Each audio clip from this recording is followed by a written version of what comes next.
إن الحمد لله نعبده ونستعينه ونستغفره ونؤمن به ونعوذ بالله من شرور أنفسنا ومن سيئات أعمالنا من يهده الله فلا مضل له ومن يضلل فلا هادي له وأشهد أن لا إله إلا الله وأشهد أن محمدا عبده ورسوله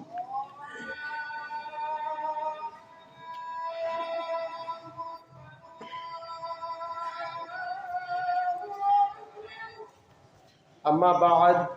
فأعوذ بالله من الشيطان الرجيم بسم الله الرحمن الرحيم واتقوا يوما لا تجزي نفس عن نفس شيئا ولا يقبل منها شفاعة ولا يؤخذ منها عدل ولا هم ينصرون۔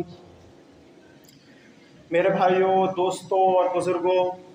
میں نے آپ کے سامنے اللہ تعالیٰ کی سچی کتاب قرآن مجید فرقان حمید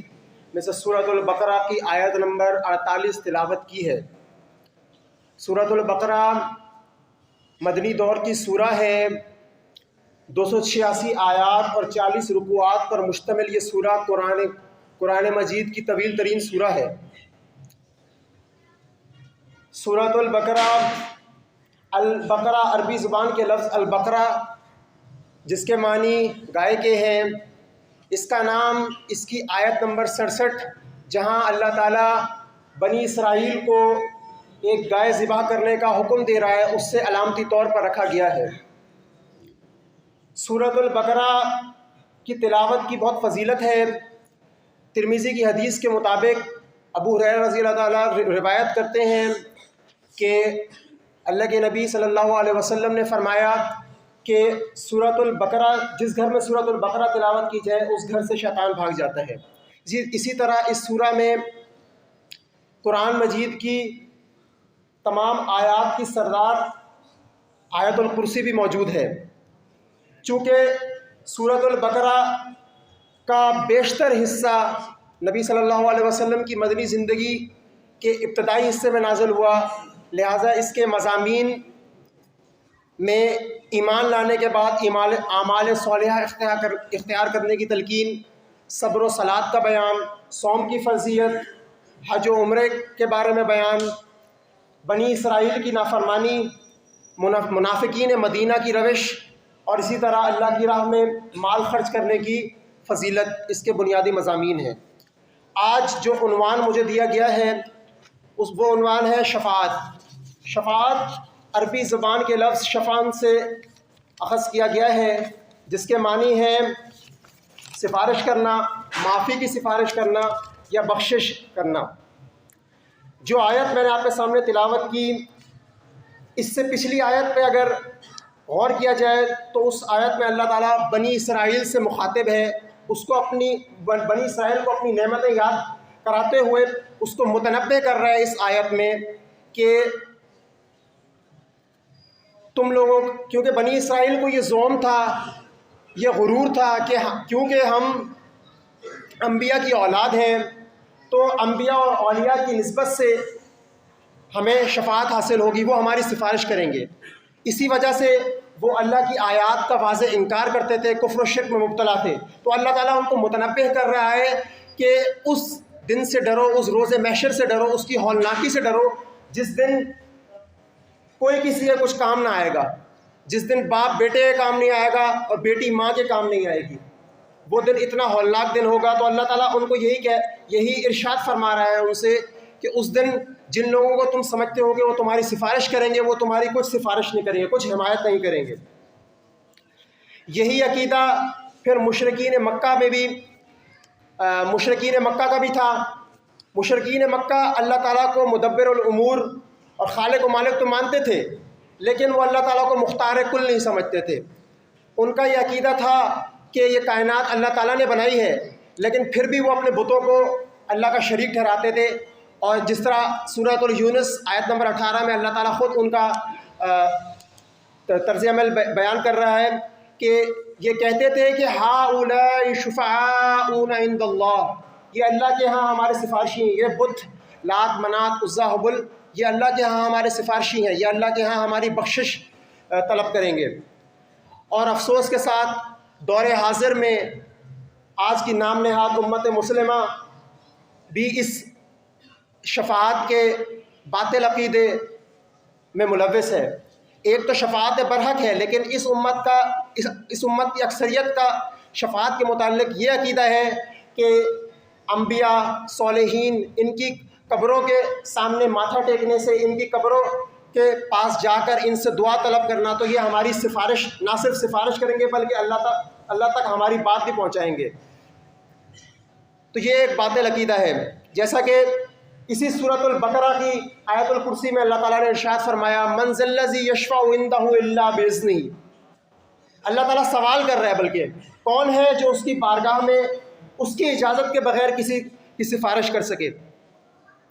ایک اور جگہ فرمایا سورۃ السبا آیت نمبر 23 ولا تنفع الشفاعۃ عندہ الا لمن اذن لہ، اور کسی کی بھی سفارش اللہ کے ہاں فائدہ نہ دے گی مگر جس کے بارے میں وہ اجازت دے گا۔ چنانچہ یہ بات واضح ہوئی کہ شفاعت صرف اس صورت میں قبول ہوگی اگر اللہ تعالیٰ اجازت دے گا، یعنی اللہ تعالیٰ کو کوئی عاجز نہیں کر سکتا سفارش کے لیے۔ اللہ تعالیٰ جس پر یہ چاہے گا اور جس سے چاہے گا اس کی سفارش کرا سکے گا۔ یہ شفاعت کا برحق عقیدہ ہے۔ اسی متعلق سورہ زمر کی آیت نمبر 44 میں اللہ تعالیٰ خود اپنے نبی محمد صلی اللہ علیہ وسلم سے ارشاد فرماتا ہے قل للہ شفاعت جمیعا، اے نبی آپ کہہ دیجئے کہ شفاعت تو سب اللہ ہی کے اختیار میں ہے۔ اسی طرح صحیح مسلم کتاب الایمان میں عائشہ رضی اللہ سے روایت ہے کہ اللہ کے نبی فرماتے ہیں کہ جب قرآن کی آیات نازل ہوئی کہ اپنی قوم کو ڈرائیے، تو اللہ کے نبی کوہ صفا پہ چڑھتے ہیں اور ارشاد فرماتے ہیں کہ اے فاطمہ بنت محمد، اے صفیہ عبد المطلب اور عبد المطلب کی اولاد، میں اللہ کے ہاں تمہارے بارے میں کچھ اختیار نہیں رکھتا، ہاں اس دنیا میں جو چاہو مجھ سے لے لو۔ تو اس سے واضح ہوا کہ اللہ کے نبی بھی اللہ کی اجازت کے بغیر سفارش نہیں کر سکتے۔ اسی طرح اب شفاعت برحق کے متعلق صحیح مسلم کتاب الایمان میں کافی روایات آئی ہیں، جس میں سے ایک طویل روایت ہے، اس کا مفہوم بیان کروں گا کہ قیامت والے دن بروز قیامت جب لوگ گھبراہٹ کی عالم میں ادھر ادھر پھر رہے ہوں گے تو لوگ پھر آدم علیہ السلام کے پاس جائیں گے، تو آدم علیہ السلام سے عرض کریں گے کہ اے آدم آپ اپنی اولاد کے لیے شفاعت کیجئے۔ تو آدم علیہ السلام کہیں گے میں اس کا اہل نہیں ہوں، تم ابراہیم علیہ السلام کے پاس جاؤ، وہ خلیل اللہ ہے۔ تو ابراہیم علیہ السلام کے پاس جب لوگ جائیں گے تو ابراہیم علیہ السلام بھی وہی جواب دیں گے کہ میں اس کا اہل نہیں ہوں، تم موسیٰ علیہ السلام کے پاس جاؤ۔ چنانچہ لوگ موسیٰ علیہ السلام کے پاس جائیں گے تو موسیٰ علیہ السلام کا بھی وہی جواب ہوگا کہ میں اس کا اہل نہیں ہوں، تم عیسیٰ علیہ السلام کے پاس جاؤ۔ تو لوگ عیسیٰ علیہ السلام کے پاس جائیں گے تو عیسیٰ علیہ السلام بھی کہیں گے کہ میں اس قابل نہیں ہوں، تم محمد صلی اللہ علیہ وسلم کے پاس جاؤ۔ چنانچہ لوگ نبی صلی اللہ علیہ وسلم کے پاس تشریف لائیں گے تو نبی صلی اللہ علیہ وسلم فرمائیں گے کہ میں اس کا اہل ہوں، تو نبی صلی اللہ علیہ وسلم ان کے ساتھ چل پڑیں گے اور اللہ تعالیٰ کی بارگاہ میں جا کے اللہ سے اجازت مانگیں گے تو اللہ تعالیٰ ان کو اجازت دے گا۔ پھر اللہ کی حمد و ثنا کریں گے، اللہ کے آگے سجدے میں گر پڑیں گے اللہ کے نبی، اور اللہ تعالیٰ پھر فرمائے گا کہ اے نبی صلی اللہ علیہ وسلم اپنا سر اٹھائیے، فرمائیے سنا جائے گا، مانگیے دیا جائے گا، شفاعت کیجئے شفاعت قبول کی جائے گی۔ تو اللہ کے نبی فرمائیں گے اے پروردگار میری امت میری امت۔ تو اللہ تعالیٰ فرمائے گا کہ جس کے دل میں جو کے دانے یا گندم کے دانے کے برابر بھی ایمان ہے اس سے دوزخ سے نکال لیجئے۔ چنانچہ ایسا ہی ہوگا۔ پھر دوبارہ اللہ کے نبی اللہ کی حمد و ثنا کریں گے اور پھر سجدے میں گر پڑیں گے، تو پھر اللہ تعالیٰ ان سے فرمائے گا کہ اے اللہ کے نبی آپ شفاعت کیجئے شفاعت قبول کی جائے گی آپ کی۔ پھر اللہ کے نبی دوبارہ اپنی امت کا تذکرہ کریں گے تو اللہ تعالیٰ فرمائے گا جس کے دل میں رائی کے دانے کے برابر بھی ایمان ہوگا اسے دوزخ سے نکال لیا جائے۔ پھر تیسری مرتبہ اللہ کے نبی دوبارہ اللہ کی حمد و ثنا کریں گے اور اللہ کے آگے سجدے میں گر جائیں گے۔ پھر اللہ تعالیٰ فرمائے گا کہ اے اللہ کے نبی آپ شفاعت کیجئے آپ کی شفاعت قبول کی جائے گی، حدیث کا مفہوم ہے۔ تو پھر اللہ کے نبی اپنی امت کا تذکرہ کریں گے تو اللہ تعالیٰ فرمائے گا کہ جس کے دل میں رائی کے دانے سے بھی کم بہت کم اور بہت ہی کم ایمان ہے اسے دوزخ سے نکال لیا جائے۔ اس سے آگے پھر دوبارہ اللہ کے نبی وہی معاملہ کریں گے، تو پھر اللہ کے نبی، اللہ تعالیٰ جب ان سے کہے گا کہ آپ شفاعت کیجئے، شفاعت قبول کی جائے گی، تو اللہ کے نبی فرمائیں گے کہ میرے امت کے اس شخص کو بھی جہنم سے نکال لیا جائے جس نے لا الہ الا اللہ کا اقرار کیا ہوگا۔ پھر اللہ تعالیٰ فرمائے گا کہ یہ آپ کا اختیار نہیں ہے، یہ میرے عزت اور جلال جلال کی قسم کہ میں اس شخص کو بھی دوزخ سے نکال لوں گا جس نے لا الہ الا اللہ پڑھا ہوگا۔ اب اسی طریقے سے صحیح مسلم کتاب الایمان کی اسی باب میں ایک اور حدیث آئی جس میں یہ بات واضح ہو جاتی ہے کہ لا الہ الا اللہ کا مطلب لا الہ الا اللہ صرف زبان سے اقرار نہیں کیا ہوگا، کیونکہ اس حدیث میں تمام انبیاء کے پاس سے جب لوگ ہوتے ہوئے نبی صلی اللہ علیہ وسلم کے پاس پہنچیں گے تو وہاں راوی مختلف ہے، اس حدیث کا باب یہی ہے، سند بھی یہی ہے اس کی، تو سند مختلف ہے اس کی، تو وہاں پہ جو ہے راوی یہ کہیں گے کہ ایک حد، اللہ کے نبی فرمائیں گے کہ ایک حد مقرر کر دی جائے گی، اور جس حد تک میں لوگوں کو دوزخ سے نکال کر جنت میں داخل کر سکوں گا۔ تو اس کے بعد جو ہے راوی کہتے ہیں کہ ان کو یہ معلوم نہیں ہے کہ تیسری یا چوتھی مرتبہ جو ہے جب اللہ کے نبی جو ہے لوگوں کی شفاعت کر کے ان کو جہنم سے نکال کر جنت میں داخل کریں گے، تو اس کے بعد جو ہے خود اللہ کے پاس جائیں گے اور اللہ سے عرض کریں گے کہ اے اللہ، اب دوزخ میں وہ لوگ موجود ہیں جن کا قرآن میں ہمیشہ کا عذاب لازم ٹھہرا دیا گیا ہے۔ اسی طرح اس کی مزید وضاحت کے لیے صحیح مسلم کتاب الایمان کی ایک اور حدیث ہے، مختصر حدیث ہے، اس کا مفہوم ہے کہ اللہ کے نبی فرماتے ہیں کہ میری سفارش اس ہر شخص کے لیے ہوگی جو اس حالت میں مرا ہوگا کہ اس نے اللہ کے ساتھ کسی کو شریک نہ ٹھہرایا ہوگا۔ تو ان تمام احادیث کا اگر جائزہ لیا جائے تو ایک بات واضح ہوتی ہے کہ شفاعت برحق کا جو عقیدہ ہے وہ صرف اس شخص کے لیے جس کا ایمان خالص ہوگا، جس کا ایمان یہ ہوگا کہ اللہ واحد داتا ہے، اللہ مشکل کشا ہے، اللہ غوث العظم ہے، جس کا ایمان تمام طرح کے شرک سے پاک ہوگا، تو اس شخص کے لیے شفاعت واجب ہوگی نبی صلی اللہ علیہ وسلم کی۔ آج ہماری قوم کا جو عقیدہ ہے کہ قبروں میں مدفون جو لوگ فوت ہو چکے ہیں ان سے شفاعت کی دعا کرنا، اس کے متعلق اللہ تعالیٰ سورۃ الزخرف آیت نمبر 86 میں فرماتا ہے وَلَا يَمْلِكُ الَّذِينَ يَدْعُونَ مِن دُونِهِ الشَّفَاعَةَ إِلَّا مَنْ شَهِدَ بِالْحَقِّ وَهُمْ يَعْلَمُونَ۔ اور اللہ کو چھوڑ کر جن کو یہ پکارتے ہیں وہ شفاعت کی قدرت نہیں رکھتے مگر جو گواہی دیں حق کے ساتھ اور جو جانتے ہیں۔ اس قبروں سے پکارنے سے ایک اور ان کے باطل نظریے کو تقویت ملتی ہے، وہ نظریہ یہ ہے کہ قبروں میں مدفون لوگ سنتے ہیں، حالانکہ اللہ کی کتاب اس کے بالکل منافی ہے،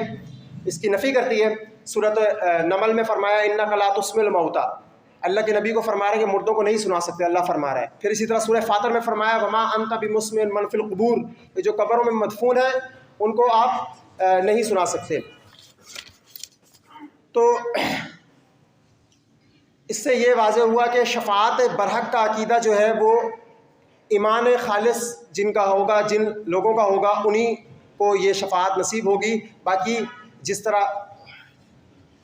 باقی آج کے دور میں جس طریقے سے جو عقائد ہیں کہ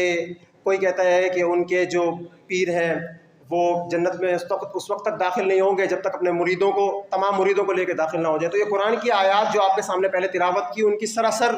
جو ہے ان کا کفر ہے۔ تو اللہ تعالیٰ سے یہی دعا ہے کہ اللہ تعالیٰ ہمیں ان ایمان والوں میں شامل کر دیں جن کا ان احادیث میں تذکرہ ہے کہ ان کے لیے اللہ کے نبی کی شفاعت واجب ہوگی۔ آخر دعوانا الحمدللہ رب العالمین۔